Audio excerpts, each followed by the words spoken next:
Hey guys welcome back to our channel. আমি মিষ্টি, তোমরা দেখছো মিষ্টি আওয়ার্স ব্লগ। তো সকাল সকাল ব্রেকফাস্ট করে আমি এদিকে রেডি হয়ে গেছি।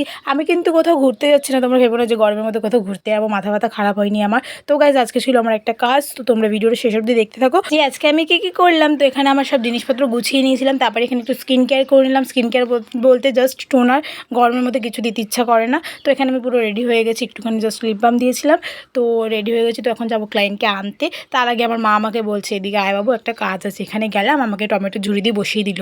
তারপরে এই দেখো চাকু, তোমরা ভেবো না যে আমি কাউকে খুনটুন করছি, আমি টমেটো কাটার জন্য চাকুটা নিয়েছিলাম। তারপরে ক্লায়েন্ট ফোন করলাম, আমি ক্লায়েন্টকে নিতে চলে গেলাম ছাতা নিয়ে গরমের মধ্যে। তারপরে তো ও রাস্তা ভুলে গেছিলো, রাস্তা হারিয়ে গেছিলো, তো ওকে খুঁজে খুঁজে আমি নিয়ে আসলাম। এনে এই দেখো ওর হেয়ারটা এরকম ছিল। তো চলো কাজটা স্টার্ট করা যাক, বেশি ঢং না করে। হেয়ার ওয়াশ করে আমি নিয়ে চলে এসেছি। তো এখন আমি ক্রিম অ্যাপ্লাই করবো, তার জন্য আগে সেকশনটা করে নিই। সেকশনটা করে নিয়েছি সুন্দর করে। এবার আমি ক্রিম অ্যাপ্লাই করবো, তার আগে গ্লাভস পরাটা খুবই দরকার, কারণ নাহলে ক্রিমগুলো এত চার্জ হাতে ফুটো ফুটো হয়ে যায়। এখানে আমার ব্রো ছিল, তারপরে আমি এখানে ক্রিম অ্যাপ্লাই করা স্টার্ট করে দিয়েছি।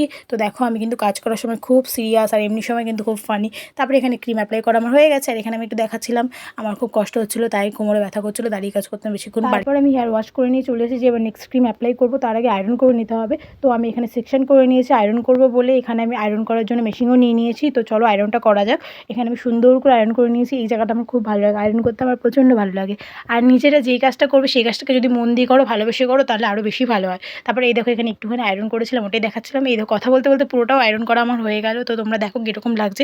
এটা কিন্তু ফাইনাল লুক না, এরপর একটা ক্রিম অ্যাপ্লাই আছে। তো এখানে আমার অবস্থা খারাপ হয়ে গেছে, কারণ এখন এত পরিমাণে গরম দিচ্ছে, রোজ 40 ডিগ্রির উপরে গরম, বাপরে বাপ। তো এখানে লাস্ট ক্রিমটা অ্যাপ্লাই করা হয়ে গেছে। এখানে আমার ভাই কী করছিল, ওষুধ নিয়ে ওষুধ ভাঙতে পারছিল না, আমাকে বারবার বলছিলাম, বললাম দে ভেঙে দিই। লাস্ট ক্রিম অ্যাপ্লাইয়ের পরে কিছুক্ষণ ওয়েট করতে হয়। তো আমি এখানে বসেছিলাম, একটু রেস্ট নিচ্ছিলাম, আর গরমের মধ্যে ভালো লাগছিল না। এদিকে হট করে গালে হাত দিয়ে দেখি যে আমার গালে একটা পিম্পল হয়েছে।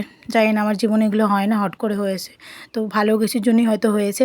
তো এখানে আমি একটু রেস্ট নিচ্ছিলাম বসে। এদিকে আমার ভাই চিল্লামিল্লি করছিলো। আমি যখনই ক্যামেরা অন করলাম তখনই আমার ভাই চুপ হয়ে গেল, আর কিছুই বলছে না। তো গাইস এখানে হেয়ার ওয়াশ করা হয়ে গেছে। তো চলো ফাইনাল রেজাল্টটা দেখা যায়। ওয়াও, দারুণ লাগছে না গাইস? তোমাদের কেমন লেগেছে অবশ্যই কিন্তু কমেন্ট করে জানিও। এটা ছিল ফাইনাল রেজাল্ট। তো চলো বেশি কথা না বলে আমি আগে গিয়ে আমার ক্লায়েন্টকে আগিয়ে দিয়েছি। ক্লায়েন্ট বলতে এই বোনটা খুবই ভালো, খুবই মিষ্টি, ওর সাথে কাজ করে আমার প্রচণ্ড ভালো লেগেছে।